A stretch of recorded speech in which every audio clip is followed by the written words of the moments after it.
அந்த கருப்பு புட்டி வெற்றிடத்தில் மிதப்பதைக் கண்டதும் டாங் சென்னின் கண்கள் பிரகாசித்தன. 9 ஃபோல்ட் நெக்டர், இது உண்மையிலேயே ஒரு மிகச்சிறந்த பொக்கிஷம் என்று அவர் நினைத்து கொண்டார். அத்தியாயம் 168. மகான் களமிறங்குகிறான். விண்ணை அதிர வைக்கும் தெய்வீக வலிமை. டாங் சென்னின் அங்கீகாரத்தை பெறுவது என்பது அவ்வளவு எளிதான காரியமல்ல. ஆனால் இந்த 9 ஃபோல்ட் நெக்டர் அவரது எதிர்பார்ப்புகளை பூர்த்தி செய்தது. இதிலிருந்து ஒரே ஒரு சொட்டை பருகினால் போதும், ஒரு மனிதனின் உயிர் சக்தியில் பாதியை அது உடனடியாக மீட்கும். ஆயுளை நீட்டிக்கும் ஒரு உன்னதமான அமிர்தமாக இது திகழ்கிறது. மிக முக்கியமாக, பல உயர்தர மாத்திரைகளை தயாரிப்பதற்கான ஒரு அரிய மூலப்பொருளாக இது பயன்படுத்தப்படுகிறது.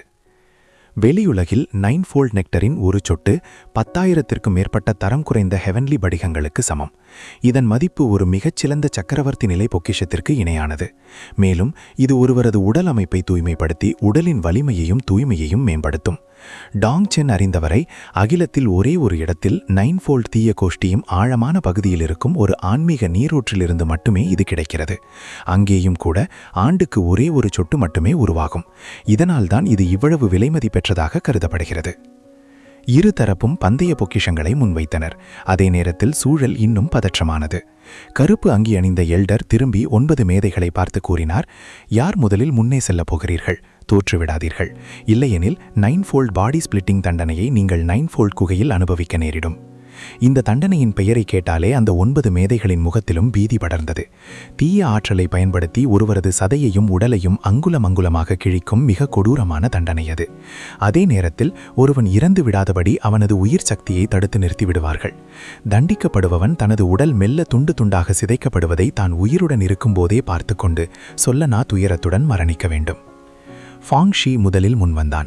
ஒரே ஒரு பலமான மிதியில் கருமேகங்கள் சூழ அவன் இக்சியான் மலைப்பாதையில் வந்து நின்றான். கைகளை பின்னால் கட்டிக்கொண்டு ஷி வம்சத்தினரை நோக்கி குளிர்ந்த குரலில் கேட்டான், யார் முதலில் சாக விரும்புகிறீர்கள்?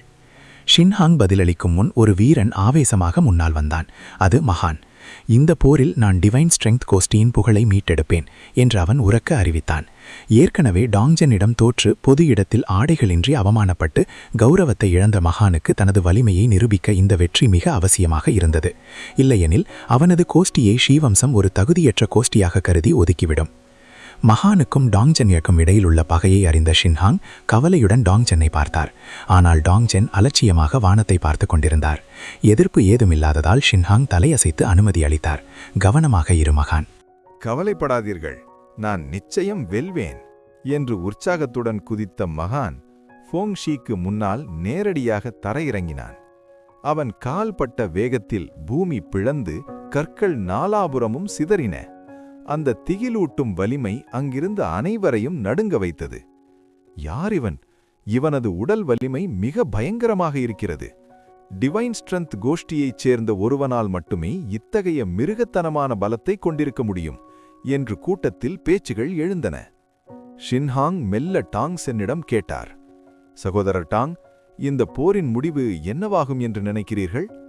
டாங் சென் ஒரு கொட்டாவியை விட்டபடி சொன்னார், ஏன் இவன் சாவதற்கு இவ்வளவு அவசரப்படுகிறான்? ஷின்ஹாங் நெற்றியை சுருக்கி, மகான் தோற்பான் என்று நினைக்கிறீர்களா என கேட்டார். டாங் சென் புன்னகைத்துக் கொண்டே சொன்னார், அவன் தோற்க மாட்டான், அவன் சாகப் போகிறான். ஷின்ஹாங் கசப்புடன் புன்னகைத்தார். மகானின் சாகுபடி நிலை ஃபோங் ஷியை விட சற்று குறைவாக இருந்தாலும் அவனது டிவைன் ஸ்ட்ரென்த் ஆர்ட் அவனது உடலை இரும்பு போல மாற்றும். அது அந்த சிறிய இடைவெளியை குறைத்துவிடும் என்று அவர் நம்பினார். மலைப்பாதையில் இப்போது போர்க்குணம் கொழுந்துவிட்டு எரிந்தது. மகானுக்கும் ஃபோங் ஷிக்கும் இடையிலான அந்த தீவிரமான போர்க்குணம் காற்றில் மின்னல்களை ஏற்படுத்தியது. பூம் பூம் என்று அலை அலையாக ஆற்றல் வெளியேறியது. இருவருமே பயங்கரமான அழுத்தத்தை வெளிப்படுத்துகிறார்கள். ஃபோங் ஷியிடம் அதிக சாகுபடி ஆற்றல் இருந்தாலும் மகானின் உடல் வலிமையை எளிதாக எடை போட முடியாது. இந்த போர் தீவிரமாக இருக்கப் போகிறது என்று பார்வையாளர்கள் பேசிக்கொண்டனர். மகான் தனது மனதிற்குள் கணக்கு போட்டான். ஃபோங் ஷி என்னை விட பலமானவனாக இருக்கலாம், ஆனால் என் டிவைன் ஸ்ட்ரென்த் வித்தையை எதிர்கொள்ள அவனால் முடியாது. ஒரு முறை அவனை தாக்கினால் போதும், வெற்றி நிச்சயம். எனவே நானே முதலில் தாக்குகிறேன். முடிவு செய்த மகான் தனது கைகளை விரித்து ஆவேசமாக கர்ஜித்தான். அவனது முகத்தில் விசித்திரமான குறிகள், அதாவது பவர் மார்க்ஸ் தோன்றின. உடல் வலிமை அதன் உச்சத்தை எட்டும்போது மட்டுமே இத்தகைய பவர் மார்க்ஸ் தோன்றும். இவை பிரபஞ்சத்தின் ஆற்றலை உறிஞ்சி உடலை பாதுகாக்கும் ஒரு கவசத்தை போன்றது. டாங் சென்னிடம் இழந்த கௌரவத்தை மீட்க வேண்டும் என்ற வெறியோடு மகான் இப்போது முழு வலிமையுடன் நின்றான். ஓ, உன்னிடம் ஏதோ கொஞ்சம் விஷயம் இருக்கிறது போலிருக்கிறது. சில குப்பைகளை விட நீ மேல்தான் என்று ஃபோங்ஷி நக்கலாக புன்னகைத்தான். பின்னாலிருந்து தியான்ஷியின் குரல் கேட்டது. பழைய ஃபோங், நீ... நான் பார்த்துக் கொள்கிறேன். ஃபாங்ஷி ஒரு உறுதியான சைகையைச் செய்தான். இவனை போன்ற ஒரு குப்பையை கையாள்வதில் கவலைப்பட என்ன இருக்கிறது? ஒரே நகர்வில் இவனை கொன்று தீர்ப்பேன். அந்த வார்த்தைகள் அவன் வாயிலிருந்து வெளிவந்த அடுத்த நொடி மகான் ஆத்திரத்தில் வெடித்தான். என்ன, ஒரே நகர்வில் என்னை கொல்வாயா? எவ்வளவு துணிச்சல் உனக்கு! மகானின் டிவைன் ஸ்ட்ரென்த் வித்தை முழுமையாக வெளிப்பட்டது. வானமும் பூமியும் நடுங்கின. அவனது தெய்வீக ஆற்றலின் சீற்றத்தால் அந்த 2 பிரம்மாண்ட மலைகளும் அதிர்ந்தன. பயங்கரமான அதிர்வலைகள் நாலாபுறமும் பரவி ஒரு திகிலான காட்சியை உருவாக்கியது. அதே நேரத்தில் மகானின் கைகளை சுற்றி ஒரு பிரம்மாண்டமான ஆன்மீக ஆற்றல் அலை சுருண்டது. ஒரு சீரம் நிலை வீரர் கூட இதில் அடிபட்டால் இரத்த கூழாகி விடுவார். சாவு! மகான் தனது முஷ்டியை உயர்த்தி தான் நின்ற இடத்திலிருந்தே ஒரு குத்தை ஏவினான். அவனுக்கும் ஃபாங்ஷிக்கும் இடையே 100 ஜாங் இடைவெளி இருந்தது. அடுத்த கணமே அந்த வெற்றிடமே உள்வாங்கியது. இந்த அதீத விசை ஒரு அழுத்தப்பட்ட ஸ்பிரிங் போல செயல்பட்டு கண்ணுக்கு தெரியாத ஒரு வெடிப்பு அலையை வெளியிட்டது. காற்றில் இடிமுழக்கம் கேட்டது. மின்னல் கற்றைகள் தூண்களைப் போல ஃபாங்ஷியை நோக்கி பாய்ந்தன. அந்த தாக்குதல் ஃபாங்ஷியை தொடுவதற்கு முன்பே அதன் அழுத்தத்தால் அவனது அங்கி இறுகத் தொடங்கியது. ஃபாங்ஷிக்கு ஒரு நொடி கூட சந்தேகம் வரவில்லை. நேரடியாக இது தன்மேல் பட்டால் தான் சாம்பலாகி விடுவான் என்பது அவனுக்கு தெரிந்தது. ஹஹா! மகான் பெருமூச்சு விட்டான். அந்த ஒரே ஒரு குத்து அவனது 70% வலிமையை உறிஞ்சியிருந்தது. ஒரு கொடூரமான புன்னகையுடன் அவன் கேட்டான், என்ன, இதை தாங்கும் துணிச்சல் உனக்கு இருக்கிறதா? ஃபாங்ஷி பலமாக சிரித்தான். முட்டாளே, ஒரு முட்டாள் எருது சிங்கத்தை வீழ்த்தியதை நீ எங்காவது பார்த்திருக்கிறாயா? அவன் தனது 2 உள்ளங்கைகளையும் உயர்த்தினான். அவனது கைகளிலிருந்து கருப்பு நிற புயல் காற்று சீறி பாய்ந்து அவனுக்கு முன்னால் ஒரு கவசமாக மாறியது. அடுத்த வினாடி மகானின் கண்ணுக்கு தெரியாத அந்த அதிர்வாலை கருப்பு காற்றில் மோதியது. ஜி ஜி என்ற உலாய்வு சத்தம் காதை பிளந்தது. மின்னல்கள் அங்கே சிதறின. ஃபோங்ஷி மிகவும் நிதானமாக அறிவித்தான், ஈவில் விண்ட் பேரியர். அவன் தனது உள்ளங்கைகளை சற்று அசைத்து காற்றின் திசையை மாற்றினான். பூம்! மகானின் அந்த விண்ணை பிளக்கும் குத்து விசை நிறுத்தப்பட்டது மட்டுமல்லாமல் அது நேராக மகானிடமே திருப்பி விடப்பட்டது. என்ன? மகான் அதிர்ச்சியில் உறைந்தான். அவன் எதிர்வினை ஆற்றுவதற்குள் திரும்ப வந்த அதே விசை அவன் மேல் மோதியது. அவன் தனது முழு வலிமையையும் திரட்டி அதை தடுக்க முயன்றான். வானம் வெடித்தது. பூமி பிளந்தது. ஒரு அலறல் சத்தம் வானத்தை தொட்டது. இரத்தம் ஊற்றெடுத்து பாய்ந்தது. மகானின் கைகள் நொறுங்கி வெறும் எலும்புகள் மட்டும் கோரமாக தொங்கின. அவன் வாயிலிருந்து இரத்தம் கட்டுக்கடங்காமல் கொட்டியது. அவனது கண்கள் பயத்திலும் விரக்தியிலும் விரிந்தன. என்னை காப்பாற்றுங்கள், காப்பாற்றுங்கள்! அவனது போர்ப்புணம் மறைந்துவிட்டது. அவன் உயிர் பிழைக்க திரும்பி ஓடினான். எவ்வளவு சலிப்பான ஒரு ஆள்! ஃபோங்ஷி தனது விரலை சொடுக்கினான். அந்த தீய காற்று ஒரு கத்தியாக மாறி மின்னல் வேகத்தில் பாய்ந்தது. மகானின் தலை காற்றில் பறந்தது. அவனது வாழ்க்கை ஒரு நொடியில் முடிந்தது. அத்தியாயம் 169. ஒரு நகர்வு, ஒரு கொலை. டாங் ஷின் முன்னே வருகிறார். ஒரே நகர்வு, ஒரு கொலை. மகான் இறந்து விட்டான். தர்மத்தின் பக்கம் நின்ற கூட்டம் அப்படியே அதிர்ச்சியில் உறைந்தது. என்ன? ஒரே நகர்வில் அவன் இறந்து விட்டானா? இது எப்படி சாத்தியம்? ஃபோங்ஷியின் சாகுபடி நிலை இந்த அளவிற்கு உயர்ந்து விட்டதா? அந்த 9 அசுர மேதைகளின் உண்மையான வலிமையைக் கண்டு தர்ம வழி வீரர்கள் தங்கள் புன்னகையை இழந்தனர். ஹாஹா! தர்ம வழியில் நடப்பதாக சொல்லும் தகுதியற்ற நாய்களே, உங்கள் வலிமை இவ்வளவுதானா? இது மிக பெரிய ஏமாற்றம். ஃபோங்ஷி கைகளை கட்டிக்கொண்டு பலமாக சிரித்தான். அவனுக்கு பின்னால் இருந்த மற்ற 8 அசுர சீடர்களும் கேலியாக கத்தினர். இந்த குப்பைகள் சில நகர்வுகளையாவது தாக்கு பிடிப்பார்கள் என்று நினைத்தேன். ஆனால் ஒரே அடியில் முடிந்து விட்டார்கள். எவ்வளவு சலிப்பாக இருக்கிறது! கேலிகள் அலை அலையாக வந்து மோதின. அசுர பக்கம் நின்றவர்கள் வெறித்தனமாக கத்தினர். தர்மத்தின் பக்கம் நின்றவர்கள் முகம் சிவந்து உற்சாகம் இழந்து காணப்பட்டனர். முதல் போர் மிகவும் முக்கியமானது. அதுவே இவ்வளவு மோசமாக முடிந்துவிட்டது. பாழாய் போனது. ஷின்ஹாங் கசப்புடன் திட்டினார். இவன் காற்றின் வித்தையை டவ் ஆஃப் விண்ட் முழுமையாக கற்று தேர்ந்திருக்கிறான். அதனால்தான் மகானின் வலிமையையே அவனுக்கு எதிராக திருப்பிவிட்டான். சி ஜிங் யூன் தீவிரமாக ஆராய்ந்தார். முடிவு அதிர்ச்சியாக இருந்தாலும் மகானுக்கும் ஃபோங்ஷிக்கும் இடையிலான இடைவெளி அவ்வளவு பெரியதல்ல. ஃபோங்ஷி காற்றை கையாளும் முறையே இந்த வெற்றிக்கு காரணம். அவனது காற்று கவசத்தை உடைக்கவில்லை என்றால் அவனை தோற்கடிப்பது சாத்தியமே இல்லை. ஷின்ஹாங்கின் வெள்ளி நிற கண்கள் மங்கலாக ஜொலித்தன. இந்த 9 அசுரர்களும் இவ்வளவு பலமானவர்களாக இருப்பார்கள் என்று நினைக்கவில்லை. நானே களமிறங்க வேண்டுமா என்று அவர் யோசித்தார். தியான்ஷி என்ற மிக வலிமையானவனை தான் எதிர்கொள்ள வேண்டும் என்று அவர் திட்டமிட்டிருந்தார். ஆனால் ஆரம்பமே இப்படியாகிவிட்டது. மற்ற 7 பேரும் ஃபோங்ஷிக்கு இணையான பலம் கொண்டவர்கள் என்றால் நிலைமை மோசம்தான். டாங்ஷன், இந்த போர் இப்போது உன் கைகளில்தான் இருக்கிறது என்று ஷின்ஹாங் கனத்த குரலில் கூறினார். டாங்ஷன் மென்மையாக புன்னகைத்தார். உங்களுக்கு வேண்டிய இலக்குகளை நீங்கள் தேர்ந்தெடுங்கள், மீதமுள்ளவர்கள் எனக்கு. உன்னால் உண்மையிலேயே முடியுமா? ஷின்ஹாங் கவலையுடன் கேட்டார். டாங்ஷனின் பலத்தை அவர் அறிந்திருந்தாலும் ஃபோங்ஷியின் ஆற்றல் அவரது எதிர்பார்ப்பை விட அதிகமாக இருந்தது. டாங்ஷனால் அதிகபட்சம் 2 அல்லது 3 பேரைதான் சமாளிக்க முடியும் என்று அவர் நினைத்தார். வெறும் பிணங்கள், இவர்களை ஏன் இவ்வளவு சீரியஸாக எடுத்துக்கொள்கிறீர்கள்? டாங்ஷன் தனது புருவத்தை உயர்த்தினார். அவருக்கு போரை பற்றிய பயம் இல்லை. ஷின்ஹாங் ஒரு நீண்ட மூச்சை உள்ளிழுத்தார். டாங்ஷன், எதிரியை குறைவாக மதிப்பிடாதே. டாங்ஷன் தலை அசைத்தார். சரி, நான் உனக்கு சற்று நம்பிக்கையை தருகிறேன். அவர் தனது உடலை லேசாக அசைத்து காற்றில் மிதந்து சென்று ஃபோங்ஷிக்கு முன்னால் தரையிறங்கினார். ஓ, சாவதற்கு மற்றொரு முட்டாள் வருகிறானா? ஃபோங்ஷி பெருமையுடன் ஏளனம் செய்தான்.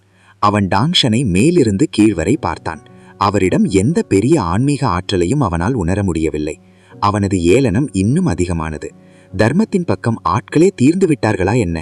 ஃபோங்ஷி அலட்சியமாக சொன்னான். இப்படி ஒரு பலவீனமானவனை தற்கொலை செய்து கொள்ள அனுப்பியிருக்கிறீர்களே. டாங்சன் மென்மையாக புன்னகைத்தார். ஒரு பலவீனமானவன் உன்னை கொன்றுவிட்டால் நீ அந்த பலவீனமானவனை விட கேவலமானவன் என்றுதானே அர்த்தம்? என்ன சொன்னாய்? ஃபோங்ஷியின் கண்கள் ஆபத்தான ஒளியுடன் மின்னின. லேசாக வீசிய காற்றில் கொலைவெறி கலந்திருந்தது. நல்லது, இரத்தமும் அலறலும் உன்னை இன்னும் தெளிவுபடுத்தவில்லை போலிருக்கிறது. என் பிணங்களின் பட்டியலில் மற்றொரு பிணத்தை சேர்ப்பதில் எனக்கு எந்த வருத்தமும் இல்லை. மெதுவாக ஃபோங்ஷி தனது ஒற்றை விரலை உயர்த்தினான்.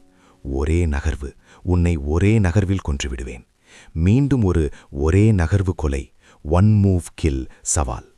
அசுர பக்கத்தில் இருந்தவர்கள் உற்சாகத்தில் கத்தினர். ஃபோங்ஷி வலிமையானவர் மற்றும் புகழ் பெற்றவர். 2 தர்ம பன்றிகள் 2 நகர்வுகளில் கொல்லப்படப் போகின்றன. கொல்லு கொல்லு கொல்லு! இந்த தர்ம வழி குப்பைகள் 9 பெண்ட் அசுரகோஷ்டியின் உண்மையான வலிமையை சுவைக்கட்டும். ஆமாம், சொர்க்கத்தின் தாவோஷி வம்சம் இப்போது காலாவதியாகிவிட்டது. உலகம் இனி அசுரர்களுக்கே சொந்தம். அசுரர்களின் ஏளன கூச்சல்கள் ஓய்வில்லாமல் ஒலித்தன. தர்மத்தின் பக்கம் இருந்தவர்களோ மௌனத்தில் ஆழ்ந்தனர். மகான் கூட தாக்கும்போது பயங்கரமான ஆற்றல் அலைகளை வெளிப்படுத்தினான். ஆனால் டாங்சென்னோ தனது கைகளை பின்னால் கட்டிக்கொண்டு ஒரு தோட்டத்தில் உலா வருவது போல அத்தனை அமைதியாக நின்று கொண்டிருந்தார். ஹஹா, இந்த பிச்சைக்காரன் ஏற்கனவே சண்டையிடுவதை கைவிட்டு விட்டான் போலிருக்கிறது. புத்திசாலி பயல், உன்னிடத்தை நீ அறிந்து கொண்டால் உனது மரணம் சற்றே வலி இல்லாமல் இருக்கும். ஓ தர்மவழி குப்பைகளே, உங்கள் முடிவு இதோ வந்துவிட்டது. அசுரர்கள் எந்த அளவிற்கு வெறித்தனமாக கத்தினார்களோ அந்த அளவிற்கு தர்ம பக்கம் இருந்தவர்கள் நம்பிக்கை இழந்தனர். கூட்டத்தின் ஆரவாரத்திற்கு நடுவே ஃபோங்ஷி தனது கைகளை விரித்தான். பூம்! முன்னைவிட பல மடங்கு வலிமையான புயல் காற்று வெடித்து கிளம்பியது. பார்வையாளர்கள் அனைவரும் திகைப்பில் மூச்சை இழுத்து பிடித்தனர். இவ்வளவு வலிமையான காற்று! ஃபோங்ஷி இதற்கு முன்பு தனது முழு பலத்தையுமே பயன்படுத்தவில்லை. ஆச்சரியம், அற்புதம்! ஃபோங்ஷியின் ஆற்றலை கண்ட அசுரர்களின் உற்சாகம் உச்சத்தை தொட்டது. தகுதியற்ற குப்பையே, என் தெய்வீக சக்தியைக் கண்டே பயத்தில் உறைந்து போய்விட்டாய் அல்லவா என்று ஃபோங்ஷி கேட்டான். டாங்சன் மெதுவாக தனது தலையை அசைத்தார். எவ்வளவு பரிதாபமானது! விழப்போகும் ஒரு அழுகிய பிணம் நீ. உனது வாழ்க்கையின் கடைசி தருணங்களை அனுபவித்துக்கொள். ஹா, என்ன ஒரு நகைச்சுவை! உன்னை கொல்வது என்பது என் கையை திருப்புவதைப் போன்றது. என் முன்னால் நின்று கொண்டு இவ்வளவு திமிராக பேச உனக்கு எவ்வளவு தைரியம்! ஃபோங்ஷி மெதுவாக தனது 2 கைகளையும் உயர்த்தினான். கருப்பு நிற அசுரக்காற்று அதன் உச்சத்தை எட்டியது. சிறந்த அளவிலான காற்றின் வலிமை, பெர்ஃபெக்ட் லெவல் விண்ட் ஃபோர்ஸ், மோசமில்லை என்று டாங்சென் சொன்னார். அந்த கடும் காற்றிலும் அவரது ஆடைகள் படபடத்தன. ஆனால் அவரது இதழ்களில் ஒரு மெல்லிய புன்னகை இருந்தது. உனக்கு நல்ல பார்வை திறன் இருக்கிறது. ஆனால் வருத்தமான விஷயம் என்னவென்றால் நீ சாகப் போகிறாய். இந்த அசுர காற்றினால் உன் உடல் துண்டு துண்டாக கிழிக்கப்படும் அந்த துயரத்தை அனுபவி. ஒரு பலத்த கர்ஜனையுடன் ஃபாங்ஷி தனது கைகளை வீசினான். ஒரு பிரம்மாண்டமான கருப்பு சூறாவளி டாங்சென்னை நோக்கி சீறி பாய்ந்தது. டாங்சென் நகர்ந்தார். ஒரே கணத்தில் நின்ற இடத்திலிருந்து மறைந்தார். அந்த சூறாவளி வெற்று காற்றை கிழித்துச் சென்றது. ஓ, நல்ல வேகம்தான், இப்போது புரிகிறது. டாங்சென் தப்பித்ததைக் கண்டு ஃபாங்ஷி லேசாக வியப்படைந்தாலும் அவனிடம் பதற்றமே இல்லை. என் காற்றின் வலிமையிலிருந்து இவ்வளவு எளிதாக தப்பித்து விடலாம் என்று நீ நினைத்தால் அது உனது மிகப்பெரிய தவறு. அவனது கண்கள் போர்க்களத்தை மேய்ந்து டாங்சன் இருக்கும் புதிய இடத்தை கண்டறிந்தன. சாவு. அவன் விரலை சொடுக்கினான். அந்த கருப்பு சூறாவளி திடீரென தனது திசையை மாற்றி நேராக டாங்சனை நோக்கி பாய்ந்தது. இந்த வித்தையைக் கண்டு பார்வையாளர்கள் மீண்டும் அதிர்ச்சியில் கத்தினர். கடவுளே, அவனால் அந்த சூறாவளியின் திசையை கூட கட்டுப்படுத்த முடிகிறது. தப்பி ஓடுவதில் எந்த பயனுமில்லை. ஏதோ ஒரு நொடியில் நீ சிக்கித்தான் ஆக வேண்டும். நம்பவே முடியவில்லை. இந்த 9 அசுர மேதைகளும் நாம் நினைத்ததை விட பலமானவர்கள். ஷின்ஹாங்கின் முகம் கவலையில் ஆழ்ந்தது. ஃபாங்ஷியின் பலம் அவரது எதிர்பார்ப்பை தாண்டியிருந்தது. டாங்சென் உண்மையில் ஆபத்தில் இருப்பது போல அவருக்கு தோன்றியது. நான் போய் அவருக்கு உதவட்டுமா என்று சி ஜின்யூன் ரகசியமாக கேட்டார். டாங்சென் இப்போது வீழ்ந்தால் அவர்களின் வெற்றி வாய்ப்பு முற்றிலும் மறைந்துவிடும். ஷின்ஹாங் ஒரு கணம் தயங்கிவிட்டு தலையசைத்தார். நான் அவரை நம்புகிறேன். அவரது நம்பிக்கையும் வலிமையும் இவ்வளவு எளிதில் அவரை தோற்கடிக்க விடாது. சி ஜின்யூன் தலையசைத்தார். டாங்சென்னின் திறமையின் மீது அவருக்கு மிகுந்த மதிப்பிருந்தது. டாங்சென் இப்போது தற்காப்பு நிலையில் இருந்தாலும் அவர் இன்னும் தனது தாக்குதலை தொடங்கவில்லை. அந்த கருப்பு சூறாவளி பயங்கரமாக கர்ஜித்தது. டாங்சென் தனது இதழோரம் ஒரு மெல்லிய புன்னகையை ஏந்தினார். இந்த வித்தைக்கு முதல் முறை சற்று அதிக நேரம் எடுக்கிறது. 1 நிமிடம் பொறுங்கள் என்று தமக்குள்ளே சொல்லிக் கொண்டார். அத்தியாயம் 170. ஃபாங்ஷியை நொடியில் கொல்லுதல். கடும் காற்று ஊளையிட்டது. அந்த கருப்பு சூறாவளி சென்ற இடமெல்லாம் அனைத்தும் அழிந்து போயின. அதன் பயங்கரமான வலிமை அங்கிருந்த அனைத்தையும் நடுங்கச் செய்தது. இந்த சூறாவளி மிகவும் கொடூரமானது. அதன் விளிம்பில் பட்டால் கூட நாம் துண்டு துண்டாகி விடுவோம். இதுதான் ஃபாங்ஷியின் உண்மையான பலமா? பல்வேறு வியப்பு குரல்களுக்கு நடுவே ஃபாங்ஷியின் கர்வம் இன்னும் அதிகரித்தது. அவன் தனது தாக்குதலை தீவிரப்படுத்தினான். அந்த கருப்பு சூறாவளி சுற்றியுள்ள ஆன்மீக ஆற்றலை உறிஞ்சி ஒவ்வொரு நொடியும் பெரிதாகிக் கொண்டே சென்றது. ஹாஹா, முட்டாள் சிறுவனே, என்னை மிகவும் குறைவாக எடை போட்டுவிட்டாய். என் கருப்பு சூறாவளி தானாகவே ஆற்றலை உறிஞ்சும் வல்லமை கொண்டது. இதற்கு எல்லையே இல்லை. நீ எவ்வளவு நேரம்தான் தப்பித்து ஓடுகிறாய் என்று பார்க்கிறேன். டாங்சென் தனது கைகளை பின்னால் கட்டிக்கொண்டு எதை பற்றியும் கவலைப்படாமல் ஒரு முற்றத்தில் உலா வருவது போன்ற நிதானத்துடன் முன்னேறி கொண்டிருந்தார். விசித்திரமான விஷயம் என்னவென்றால், அவர் ஒவ்வொரு முறை தரையை மிதிக்கும் போதும் ஒரு தூசு மேகம் எழும்பியது.